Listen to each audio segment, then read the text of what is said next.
Hey guys, welcome back to another one. This is Crypto Elite, home to the #1 Theta community. And if you like this content, please like and subscribe to the channel. And you can find me on Theta TV as well. Once again, I always appreciate the followers. I'm trying to catch up to Wes Levitt. Help me get there.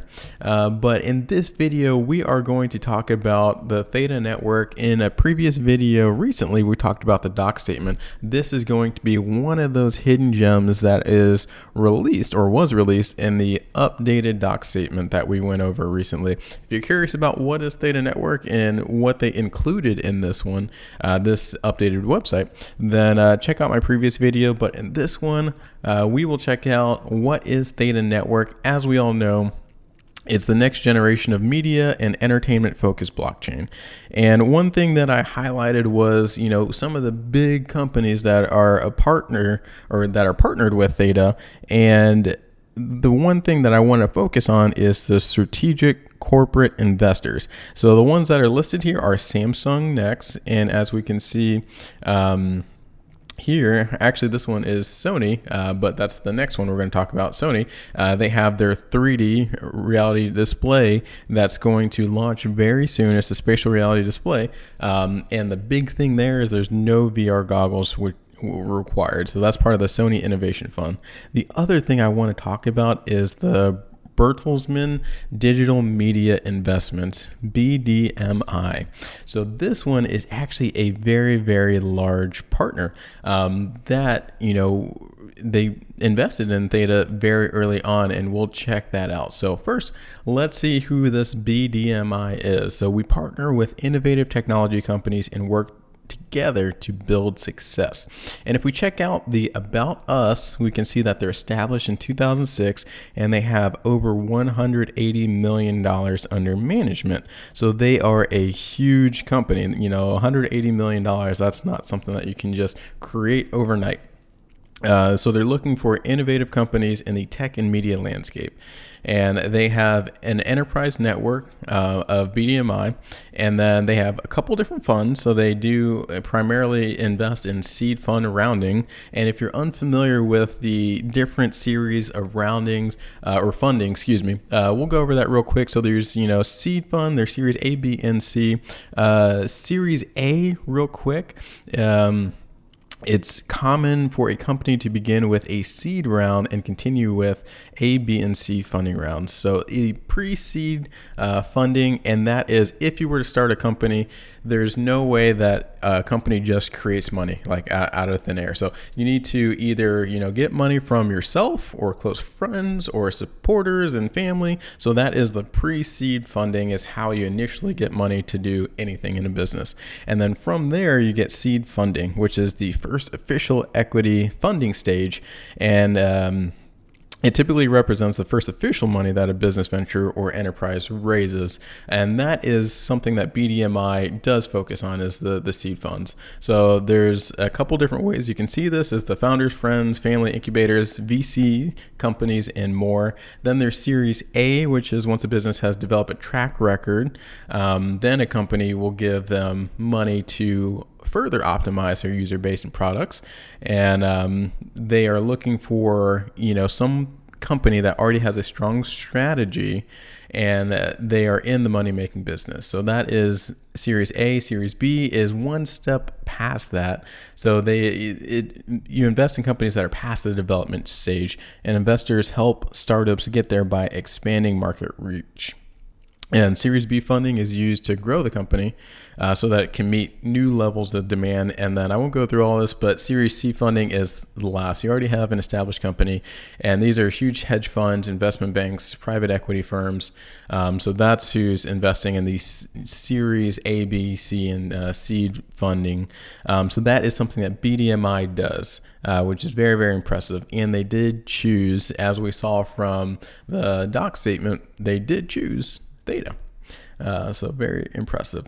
One thing we do need to talk about with BDMI is all the different companies that they have underneath them. And one of them is the RTL group, and they have a lot. So I think it's just important to know like how massive this company is, and we'll kind of get a gauge for that here in a second. So the RTL group is a leader across broadcast content and digital, with interest in 67 television channels, 10 streaming services, and 38 radio stations.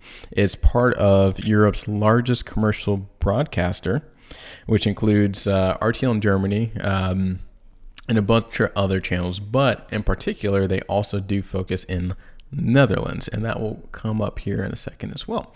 So the RTL Group's content business, Fremantle, is one of the world's largest creators, producers, and distributors of scripted and unscripted content. So Fremantle, which I just learned all this. I thought Fremantle was like, the tip of the pyramid, but it turned out it's not. So Fremantle is part of RTL Group. And as we know, Fremantle recently partnered with Theta for a couple different NFT drops on Theta Drop, and a couple other shows that they have is Celebrity Family Feud, Original Family Feud, American Idol, and also idols throughout the entire world. So UK Idol, France Idol, X Factor, Game of Talents. There's a lot of different shows that are attached with Fremantle, which is super impressive, and they are continuing to partner with Theta, and it all stems back from the seed rounding, which is awesome. So that is one thing, and then the next thing we'll look at here in a second is Bedrock. But before we get there, I did want to show you the portfolio for the BDMI. So they partner with emerging technology companies to share expertise and make industry connections, drive business development, and help startups succeed. So if you look here, I was really, bummed out because I was searching for Theta or anything, and I did not see it whatsoever. But, I knew it was there, so I actually went to the Wayback Machine, and you can look. The Wayback Machine is a way to look at a website in the past. So this website is current as of June 2022. You can go back in time and see what their portfolio was in the past, and that is something I did. So I believe this one is 17 April 2016. This is 9 October 2019. If we scroll down a little bit more, we can see that there is Sliver TV. So this is Theta TV before it changed its name. So they did indeed invest in Theta back in the day, and that was actually very, very interesting for me to see. So I did confirm that they were part of the seed round funding, and that's why they're continuing to partner with Theta, and by them continuing to partner with Fremantle and give them more TV shows, American Idol and The Price is Right, all these different NFT drops that are coming, it means that they're still very fond of what Theta is doing. And the last little thing I want to show you is that they also do have a streaming tech company, which is Bedrock. And if we check out Bedrock, it's pretty impressive. They do have a lot of different streaming services underneath it, as you can see here. And if we, check out the About Us, Bedrock delivers cutting-edge video streaming platforms to broadcasters and media companies in Europe for more than 45 million users. And that is a lot of users, guys.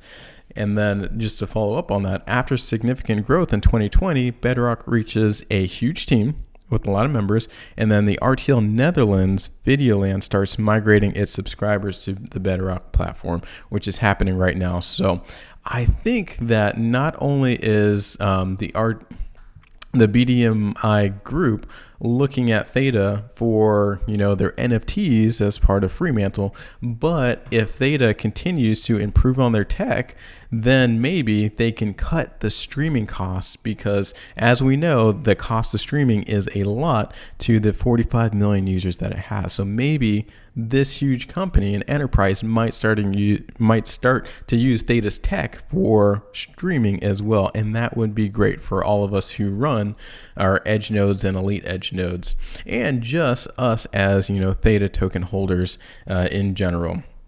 And the last little piece that I put together, I know I've seen this in the past. Here's Wes Levitt. He's the head of strategy at Theta Labs, and he is in Amsterdam. And I always wondered why he moved over to Amsterdam, but I think that BDMI is such a large partner and they have a huge hub in the Netherlands. That might be one reason why Wes Levitt did, go over to Europe to start that European presence with this massive partner. So let me know what you guys think in the comments below. I think this is pretty big news. And I will see everyone on the next one.